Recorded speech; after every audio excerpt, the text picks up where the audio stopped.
c'est le paradis des criminels ici. La loi vaut rien du tout. Les gens dealent au grand jour. Et tu sens la moindre gêne. La loi du plus fort c'est la seule règle. Bienvenue dans la zone B13, le territoire de la violence. Mais dans cet endroit que même le gouvernement contrôle pas. Un homme du nom de Leito est le cauchemar de tous les dealers. Sur son territoire la cam est interdite. Il balance la poudre volée dans les égouts, ouvre le robinet et rince tout. Dehors une armée de voyous débarque. Leito défonce la porte en premier. Mais au sol les types qui bloquent le passage et détalent. Les voyous le collent de près. Sauf que Leito vole de toit en toit. Slalom entre les étages. Arrive sur un balcon, glisse le long d'un tuyau. Les types arrivent même pas à lui frôler le t-shirt. Leito s'élance dans le vide. Attrape une corde accrochée au mur.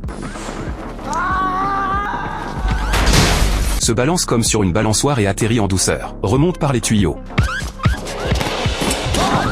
Les voyous savent plus où donner de la tête. Puis il bondit des deux pieds, et décolle direct sur le toit de l'immeuble d'en face. Les poursuivants en restent bouche bée. Il rentre bredouille. 20 kilos de cam perdu et le mec s'est barré. Le parrain est fou de rage. Il sort son arme et en descend un par un. Au moment de buter le gros, le type dit qu'il connaît la sœur de Leito. En la chopant, ils pourront forcer Leito à se montrer. Au moment où les voyous attrapent la fille, Leito tombe du ciel, avant que le parrain réagisse. Un couteau est déjà sur sa gorge. Les voyous voient leur boss en danger. Personne n'ose bouger. Ils regardent les deux partir avec le boss en otage. Leito fonce à la voiture et trace jusqu'au commissariat. Sauf que le chef a peur du parrain. Il fait enfermer Leito direct. Leito peut que regarder sa sœur se faire emmener. Le chef dit qu'il avait pas le choix. Leito attrape le chef par la tête, bondit en l'air et l'expédie.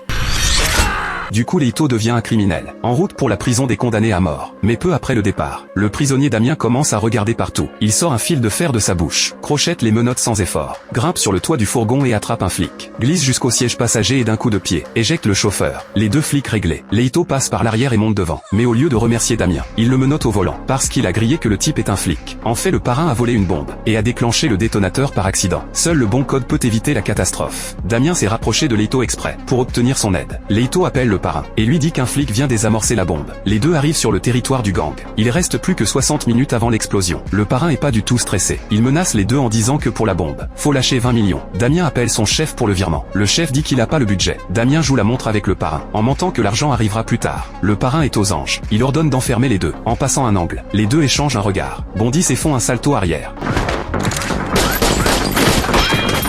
Esquive les balles et plonge dans un passage. Descendent par les tuyaux dans les égouts. Le parrain explose de rage. Il sort son flingue et tire sur ses propres hommes. Même à court de munitions il est pas calmé. Le comptable arrive avec son ordinateur. Les flics ont non seulement pas viré les 20 millions, mais ont vidé tous les comptes. Les hommes de main réalisent que le boss est fauché, et braquent leurs armes sur lui. Le parrain se lève pour les intimider. Après une rafale le parrain est mort.